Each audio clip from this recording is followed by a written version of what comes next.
Good morning, magandang umaga. 5:39 ng umaga at andito na ako sa Ginubatan. Kasama ko sila Mary, mama niya sa kanyang isang classmate. At abangan niyo lang po ang vlog.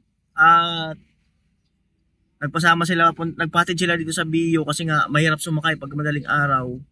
Alas 7 ang nila dito sa may Bio, Legazpi. At pasensya muna sa mga viewers at wala ako doon ngayon sa pabahay project. Doon kinagwin ngayon ang gawa kasi ay magbibiga doon at saka palitada, at babalik na lang kami doon kinamura kasi wala silang sasakyan na magagamit.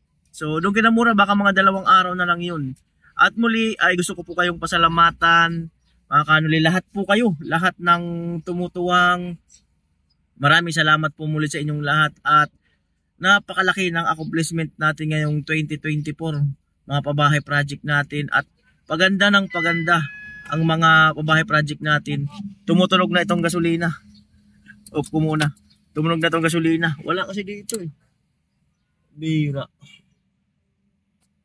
Sana mayroong sa malapit. Ayan. So, ayun, abangan nyo na lang po ang vlog ko dito. Ina Mary. Simpleng vlog lang, at least maihatid naman natin sila kasi ang hirap ng sumakay. Baka malate pa sila papunta dito sa school. At sa mga ganong pamamaraan ay makabawi rin tayo sa kanila kasi pag nandun tayo sa kanila ay talagang grabe rin ang kanilang suporta sa pag-aasikaso, sa magpapamerienda, pagluluto. Ayan. So, give and take lang tayo mga kanoli. At yung panahon, maganda ang panahon, pero sabi nila may low pressure daw na paparating. Sana ay hindi na yan tumuloy. Ingat, bless po tayo mga kanoli.